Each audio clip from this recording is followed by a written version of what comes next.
just getting started, such as my co-host Ron's Pokemon business. Get started with your own design studio of hundreds of ready-to-use templates. Shopify helps you build a beautiful online store to match your brand style. Accelerate your content creation. Shopify is packed with helpful AI tools that write product descriptions, page headlines, and even enhance your product photography. Get the word out like you have a marketing team behind you. Easily create email and social media campaigns wherever your customers are scrolling or strolling. And best yet, Shopify is your commerce expert with world-class expertise in everything from managing inventory to international shipping to processing returns and beyond. If you're ready to sell, you're ready for Shopify. Turn your big business idea into with Shopify on your side. Sign up for your $1 per month trial and start selling today at shopify.co.uk/Shaun, SHAUN. Go to shopify.co.uk/Shaun, shopify.co.uk/Shaun. Link in the description if you're watching on YouTube. Thanks for supporting our sponsor. Back to the podcast. And eventually you go through this web. That spider is not human. And it's that spider that is looking for the prepubescent energy of children. And it absorbs it through these rings. Honestly, you know, people can laugh if they like. I don't care. I'm after the truth, not a round of applause. And the world is nothing like we think it is. And it's when you get into these deep levels that the world of the scene starts to make sense. Well, they're laughing less and less as everything you've written about is slowly coming true or quickly coming true. You've provoked a lot of thoughts in me there. So when I used to get to America as a younger person, I was shocked. I'd go to the post office and I'd see all these pictures of all these missing children, all plastered all over the walls. I couldn't believe it. With Madeleine McCann, do you think she is dead and the culprits will ever be found? Well, unless something goes wrong with the cover-up, they'll never be found. I mean, you know, the rings are very, very efficient in the way they work. They are well honed. They have their backs watched. I mean, you look at that story, and it's not impossible that Madeleine McCann is actually connected to Belgium. Belgium is an extraordinary centre for paedophilia, as is Britain. And there was the Dutroux child abuser who went to jail for it, and he was They found kids in like a cage, a dungeon that he was keeping, and that was Belgium's Jimmy Savile. It opened the door, and it was leading. Of course, it was leading. It always leads to the upper echelon of society in Belgium. And the guy, the genuine investigator. See, there was a genuine investigator of the pedophile and child abuse in Jersey, and because he was genuine, and he was being supported by his chief of police, who was also genuine, they got rid of him. And they got rid of this investigator in Belgium who was genuine. And he was starting to get closer and closer to the big fish. So they get rid of him. And people come in and suddenly it's all shut down, which happened in Jersey and it happened in Belgium. So these things are everywhere. So, and what they do is another thing, that the scale of it and the organization of it is extraordinary. They steal children to order. They will be asked for a child, maybe blue-eyed and blonde-haired with certain characteristics. They will then scan society looking for that child that meets those criteria of the client. And then they will steal them.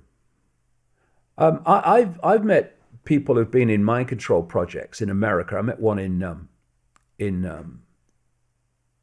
California once, and she'd come out of it, but there were kids running around in the room, and she says, every time I see kids running around, she says, my heart goes, because if I was doing what I did before, she was doing it under my control,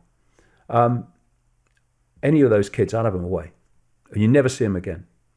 One of the things they do is they'll have a van, or a white van, or a van, and they'll sit there. and they'll just wait for the child to be far enough away from parental help or whatever, in the back of the van and away. Or they might even just sit there in the van. The man moves, so there's no one, or a van drove away, and then they drive it away. And those kids are never seen again. They're trafficked or whatever, and most of them end up dead. Because when you have no empathy, and you are completely consumed by psychopathy, I remember once when the stuff, it never gets matter of fact, but you have to step back from it. When you research it, like I do, you have to step back from it. Otherwise, it will destroy you emotionally. And when I was in America and a series of things happened, and I realized the scale of it. I remember I was watching a movie that night. I was traveling around America, and in a cinema, and I turned around as we were walking out, and the father was carrying his little child, a boy, over his shoulder. So the boy was looking back at me as his father went forward. I was standing behind, and I looked at this child's face, and I just started to cry, because I'm looking at that face of an innocent little kid, and children like that in vast numbers all over the world they're being murdered, they're being sacrificed. And most people, members of the public, are going, "Oh, it's too fantastic, don't be ridiculous." And of course, as they do that, the people who are actually doing it go on doing it unchallenged.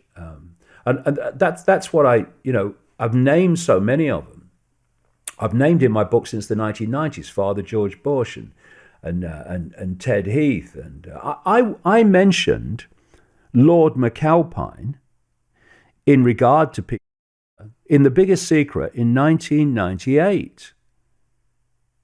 There was no court case, and yet when someone didn't name in on the BBC, but it was taken that he was talking about Lord McAlpine, all hell broke loose. He threatened to sue everybody. The Speaker's wife in the Houses of Parliament pays him 50 grand or something for not, actually coming out with it outright. I think George Monbiot, another excuse for a journalist on The Guardian, paid him something, all these people. And they weren't even saying he was a pedophile. They were just like tongue-in-cheek, like not, pointing towards him. And while that was going on, I was putting on my internet site, "The guy's a frickin' pedophile." Never came for me. And this is how they kind of bat it away. One of the reasons they didn't, they never got Savile, although there were some people that tried, is because he threatened legal action. And then there was a guy called Peter Morrison, MP in Chester, who was a close bosom buddy of Margaret Thatcher throughout her prime ministerial period and before she became leader of the Conservative Party, who was a known pedophile.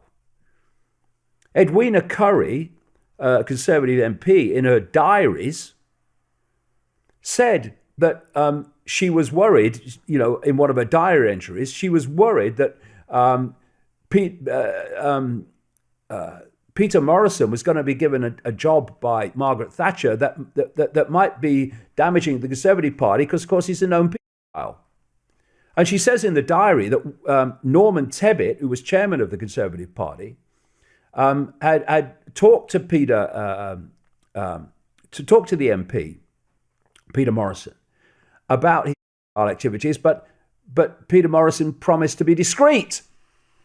So now we have it in Edwina Currie's own diary. The chairman of the Conservative Party knew this guy was a pedophile. And I remember the former Daily Mirror editor saying they wanted to get Peter Morrison for his pedophile, but he always threatened with them with legal action. So now you have a pedophile, Peter Morrison, who was a very close associate and supporter and bosom buddy of Margaret Thatcher. You have Lord McAlpine, who was the Svengali and money maker for the campaigns of Margaret Thatcher. And you had Margaret Thatcher, who was a close friend of Jimmy Savile, who was a close friend of the British royal family. It's a cesspit, Shaun. A frickin' cesspit. And we have to have the bucks to say so. And if we're sure of our facts, to name names and not worry about consequences, but let the names worry about the consequences. Because they'll never have those consequences while people are in fear of speaking the truth. So I was raised Catholic, and I know Catholic priests that do good work around the world. But then I watch these documentaries on Netflix like Sins of the Father, where these people are priests. Catholic Church brings in the highest